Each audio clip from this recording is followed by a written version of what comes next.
राधे राधे भक्तों। तो आज हम कार्तिक मास की कथा का चौथा अध्याय सुनेंगे। तो चलिए शुरू करते हैं। नारद जी ने कहा, ऐसा कहकर भगवान विष्णु मछली का रूप धारण करके आकाश से जल में गिरे। उस समय विंध्याचल पर्वत पर तप कर रहे महर्षि कश्यप अपनी अंजलि में जल लेकर खड़े थे। भगवान उनकी अंजलि में जा गिरे। महर्षि कश्यप ने दया करके उसे अपने कमंडल में रख लिया। मछली के थोड़ा बड़ा होने पर महर्षि कश्यप ने उसे कुएं में डाल दिया। जब वह मछली कुएं में भी न समा सकी तो उन्होंने उसे तालाब में डाल दिया। जब वह तालाब में भी न आ सकी तो उन्होंने उसे समुद्र में डाल दिया। वह मछली वहाँ भी बढ़ने लगी।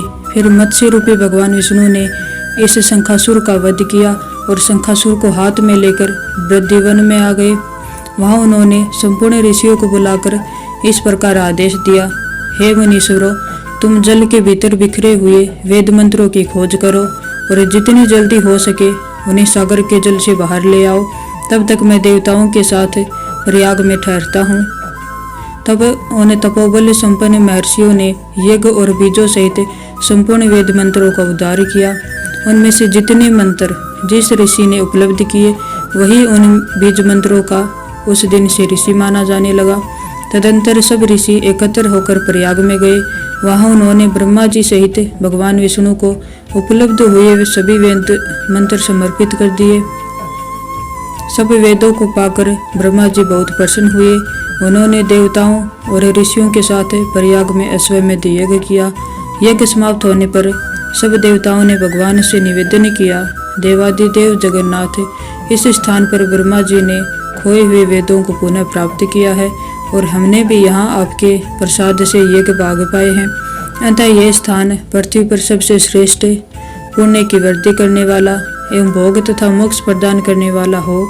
साथ ही यह समय भी महापुण्य में और ब्रह्मघाती आदि महापापियों की भी शुद्धि करने वाला हो तथा तय स्थान यहाँ दिए हुए दान को अक्षय बना देने वाला भी हो, यह वर दीजिए। भगवान विष्णु बोले, देवताओं, तुमने जो कुछ कहा है वह मुझे स्वीकार है। तुम्हारी इच्छा पूर्ण हो। आज से यह स्थान ब्रह्मक्षेत्र के नाम से प्रसिद्ध होगा। सूर्य वंश में उत्पन्न राजा भगीरथ यहाँ गंगा को ले आएंगे और वह यहाँ सूर्य कन्या यमुना से मिलेगी। ब्रह्मा जी और तुम सब देवता मेरे साथ यहाँ निवास करो। आज से यह तीर्थ तीर्थराज के नाम से विख्यात होगा। तीर्थराज के दर्शन से तत्काल सब पाप नष्ट हो जाएंगे। जब सूर्य मकर राशि में स्थित होंगे उस समय यहाँ स्नान करने वाले मनुष्यों के सब पापों का नाश हो जाएगा। यह काल भी मनुष्यों के लिए सदा महान पुण्य फल देने वाला होगा। माघ में सूर्य के मकर राशि में स्थित होने पर यहाँ स्नान करने से सालोक के आदि फल प्राप्त होंगे। देवादिदेव भगवान विष्णु देवताओं से ऐसा कहकर ब्रह्मा जी के साथ वहीं अंतर्धान हो गए। तत्पश्चात इंद्रादि देवता भी अपने अंश से प्रयाग में रहते हुए वहां से अंतर्धान हो गए। जो मनुष्य कार्तिक में तुलसी जी की जड़ के समीप श्री हरि का पूजन करता है वह इस लोक में संपूर्ण भोगों का उपभोग करके अंत में वैकुंठ धाम को जाता है। इससे आगे की कथा हम अगले अध्याय में सुनेंगे। तब तक के लिए राधे राधे। अगर आपको हमारी कथा अच्छी लगी हो तो चैनल को सब्सक्राइब कीजिएगा और वीडियो को लाइक कीजिएगा।